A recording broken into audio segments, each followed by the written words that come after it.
Hello friends, मैं शिव नीचे आपका स्वागत करता हूं आपके अपने यूट्यूब चैनल पर। दोस्तों, आज की वीडियो यहां पर जो है जीएसटी में लेटेस्ट जजमेंट ऑर्डर को लेकर है। फाइनेंशियल 17, 18, 18, 19 एंड 20, 21 3 ईयर्स यहां पर कवर है और जीएसटी में यहां पर काफी बड़ी रिलीफ प्रोवाइड की गई है।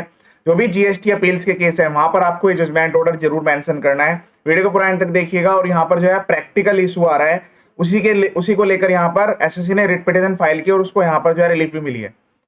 यहाँ पर जो है ऑनरेबल कोर्ट की वेबसाइट पर जाकर आप ये वाला जजमेंट ऑर्डर डायरेक्ट डाउनलोड कर सकते हैं। यहाँ पर जो है आपको पेटिशन के नाम से सर्च करना है, फिर वहाँ पर आपको डाउनलोड का ऑप्शन आ जाएगा, वहां से आप डाउनलोड कर लीजिएगा। और वहां पर जो इसके मेन फैक्ट्स है वो जब भी आप अपने रिप्लाई बना रहे हो या फिर अगर आप अपील में जा रहे हो तो वहां पर आपको ये चीज मेंशन करनी है। इससे आपके केस में फेवरेबल रिजल्ट आने के जो चांस है वो काफी ज्यादा हो जाते हैं।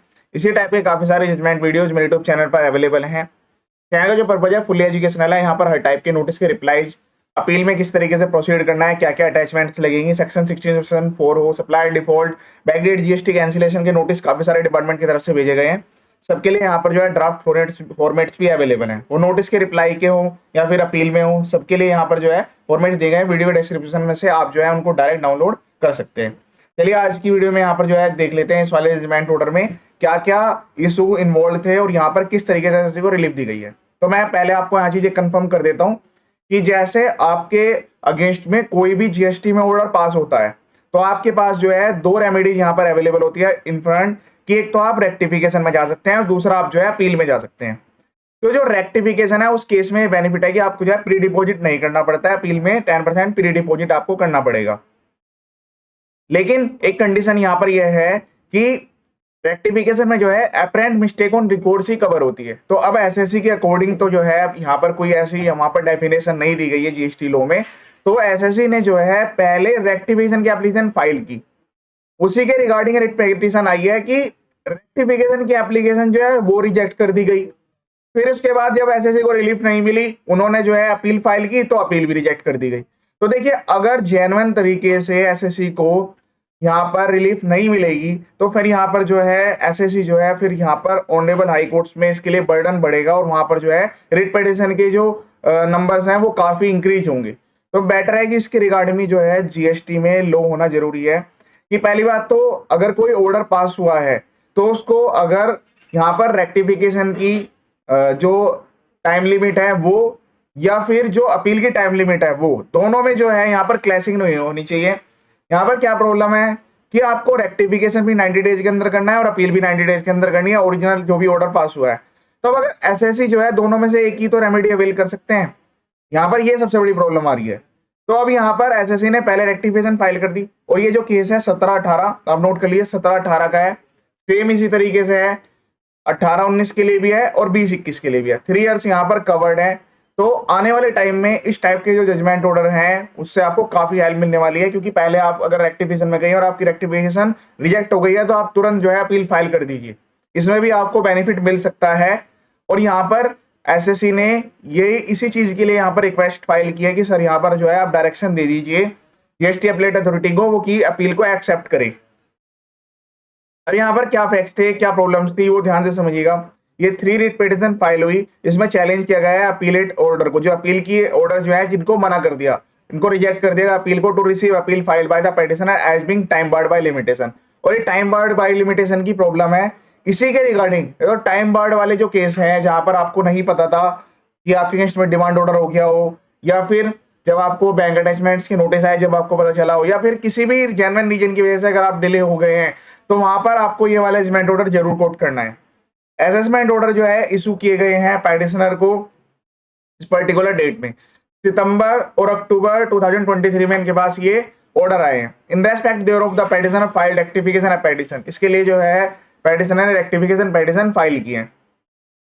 सच rectification petitions were rejected on 29th of Jan। अब देखिए यहाँ पर जो है लगभग अगर आप देख रहे होंगे तो 90 डेज से भी ऊपर क्रॉस कर गए हैं और उसके बाद जो है इनकी रेक्टिफिकेशन पेटिशन जो है रिजेक्ट हो जाती है बिल्कुल लास्ट डेट पे। हाँ, ये भी एक पॉइंट वाली बात है कि जो भी यहाँ पर चीजें की जाती हैं रिजेक्शन वाली वो लास्ट डेट पे ही क्यों चली जाती है। इनके लिए भी यहाँ पर जो है थोड़ा अलर्ट रहने की रिक्वायरमेंट है कि आप भी जो है टाइमली जो है अपने जो भी रिप्लाई है उनको फाइल करें।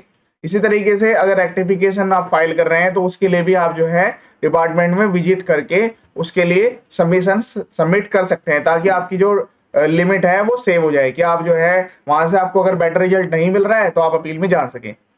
उसके बाद जो है पेटिशनर ने प्रेजेंट की appeal before the appellate authority, लेकिन जो अपील है वो उनको रिजेक्ट कर दी गई, ये कहते हुए कि सेक्शन 107 में ये टाइम बार्ड हो चुकी है, अब इनमें आप फाइल नहीं कर सकते। पेटिशनर की तरफ से जो लैंड काउंसिल है उन्होंने कहा कि ये रेक्टिफिकेशन के लिए जो प्रेस्क्राइब टाइम पीरियड है उसके अंदर में इन्होंने रेक्टिफिकेशन फाइल की थी, जो कि इनकी रिजेक्ट हुए 29 को। उन्होंने फिर पॉइंट आउट किया कि जब रेक्टिफिकेशन पेटिशन की रिजेक्ट हो गई उसके बाद इन्होंने जो अपीलेट अथॉरिटी को कंडोनेशन ऑफ डिले के लिए रिक्वेस्ट किया, तो ये भी जेन्युइन पॉइंट है कि कंडोनेशन ऑफ डिले के लिए रिक्वेस्ट फाइल की गई लेकिन उसको भी एक्सेप्ट नहीं किया जा रहा। फिर जीएसटी एक्ट में जो प्रोविजंस है उनका क्या बेनिफिट है एसएससी को कि वहां पर जो है 1 मंथ का कंडोनेशन भी अलाउड है। उन्होंने पॉइंट आउट किया कि एक हैवी अमाउंट है, यहाँ पर 1,26,00,000 अप्रोक्स की जो अमाउंट है वो अप्रोप्रिएट कर लिया बैंक अकाउंट से कि आपकी ये असेसमेंट ऑर्डर डिमांड ऑर्डर निकले हुए हैं, इसीलिए यहाँ पर जो है आपकी डिमांड ये कंफर्म करते हुए वहां से बैंक अटैच कर लिए। अब यहाँ पर जो है डिपार्टमेंट की तरफ से लैंड काउंसिल है उन्होंने नोटिस एक्सेप्ट किया, उन्होंने कहा कि जो अपीलेट अथॉरिटी है उनकी लिमिटेशन है कि ये अपील रिजेक्ट करने के लिए, क्यों, क्योंकि यहाँ पर जो अपील प्रेजेंट की गई है वो सेक्शन 107 में की गई है। सेक्शन 107 में जो है टाइम पीरियड से बियॉन्ड जाकर जो है वो अलाउ नहीं कर सकते। इसके लिए जो है यहाँ पर ऑनरेबल हाई कोर्ट्स के काफी ज्यादा डिसीजन आए हैं। ऑनरेबल कलकत्ता हाई कोर्ट का भी ऐसा डिसीजन आया है जहां पर जो है डिले हो गया है, डिले को भी अलाउ किया जा रहा है। तो आप भी यहाँ पर आपको टेंशन लेने की रिक्वायरमेंट नहीं है, अगर आप जो है टाइम पीरियड के अंदर फाइल नहीं कर पाए तो वो वाले जजमेंट वीडियोज के साथ आप जो है पहले चेक कर लीजिएगा कि आपकी जो अपील है वो कितने दिन डिले हुई है, फिर उसमें कंडोनेशन ऑफ डिले का प्रॉपर रीजन अटैच जरूर कीजिएगा। वो मेडिकल इमरजेंसी भी हो सकती है, कोई मेडिकल रीजन भी हो सकता है या कोई अदर रीजन भी हो सकता है, वो आपको फैक्ट टू फैक्ट या केस टू केस बेस एक बार चेक करना पड़ेगा, ठीक है। अब यहाँ पर इम्पंज ऑर्डर जो कि अपील में गए थे उसमें जो अपील फाइल किया है वो बियॉन्ड 21 to 24 डेज है, तो इससे ज्यादा डेज कभी कभी यहाँ पर जो है 100 डेज के लिए या फिर 200 डेज के लिए भी अलाउ किया गया है। तो यहाँ पर तो 21 से 24 डेज का यहाँ पर डिले हुआ है, जिसके लिए कंडोनेशन के लिए इन्होंने एप्लीकेशन भी फाइल की थी। पेटिशनर ने एक्सप्लेन किया कि इसका केवल एक ही रीजन था कि पहले वो रेक्टिफिकेशन में गए, जब वहां पर उनकी बात को नहीं सुना गया उसके बाद ये अपील में गए, लेकिन अब इनकी अपील भी रिजेक्ट हो गई, तो अभी इतनी हैवी अमाउंट ये कैसे डिपॉजिट करेंगे। पेटिशनर ने कहा कि उन्होंने 10% जो है डिपॉजिट कर दिया है ऑलरेडी डिस्प्यूटेड टैक्स अमाउंट का, क्योंकि वो तो अपील फाइल करने के लिए मैंडेटरी है, लेकिन फिर भी जो है पूरा अमाउंट जो है अप्रोप्रिएट कर लिया है इनके बैंक अकाउंट से। इस सर्कमस्टांसेस को देखते हुए यहाँ पर जो है ऑनरेबल कोर्ट ने एसएससी के फेवर में रिजल्ट रखते हुए कहा है कि यहाँ पर जो है डिपार्टमेंट को अपीलेट अथॉरिटी को जो है इनकी अपील एक्सेप्ट कर लेनी चाहिए, क्योंकि यहाँ पर जो है जेन्युइन हार्डशिप है। टाइम लिमिट की बात ऐसी है कि टाइम लिमिट जो है जो भी अपील डिस्पोज होगी वो तो मेरिट्स के बेस पर होंगी, लेकिन टाइम लिमिट के लिए इनको अलाउ किया जाना चाहिए। और यहाँ पर सेक्शन 107 में ये पावर्स हैं for the reason set out about the appellate Once appellate orders are quashed and the appellate authority is direct to receive and dispose of the appeals presented by the petitioner on merits without going into the question of limitation।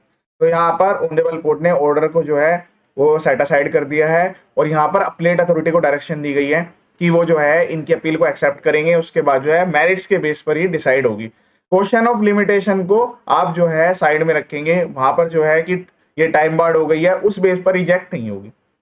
इतने जो इनका amount ये यहाँ पर appropriate किया गया वो तब तक रेज रहेगा जब तक कि फाइनल रिजल्ट नहीं आ जाता अपील के। It is also open to the petitioner to file an appropriate application. इसके लिए यहाँ पर कहा गया है कि आप जो है अकॉर्डिंग टू लॉ जा सकते हैं और अपीलेट अथॉरिटी में एप्लीकेशन को फाइल कर सकते हैं रिफंड के लिए, कि आपके जो अमाउंट जो है वो बैंक अकाउंट से जो इन्होंने अप्रोप्रिएट कर लिया है उसके लिए आपको एप्लीकेशन के थ्रू जाना पड़ेगा, लेकिन वो तब तक फाइनल नहीं होगी जब तक यहाँ पर रिफंड भी अलाउ नहीं किया जाएगा। इस तरीके से यहाँ पर जो है रिट पिटिशन एसएससी के फेवर में आई है। काफी बड़ा डिसीजन है, जो कि रिट पिटिशन के केस में यहाँ पर क्या है एसएससी को तुरंत रिलीफ मिल रही है। वो अपील में केस हो या फिर रेक्टिफिकेशन में, वैसे काफी सारे ऐसे हैं जिन्होंने जो है रेक्टिफिकेशन के केस में भी कि उनकी जो रेक्टिफिकेशन है वो रिजेक्ट कर दी गई है। एपरेंट मिस्टेक ऑन रिकॉर्ड उन्होंने ऑनरेबल कोर्ट में प्रूफ कर दिया है, तो उनको यहाँ पर रिलीफ मिल गई है। ये था लेटेस्ट जजमेंट ऑर्डर। इसी टाइप के काफी सारे वीडियो जो कि मेरे यूट्यूब चैनल पर अवेलेबल है, आप वीडियो देख सकते हैं और वीडियो को शेयर जरूर कीजिएगा ताकि सभी को उसका बेनिफिट मिल जाए। ये वीडियो देखने के लिए थैंक यू सो मच।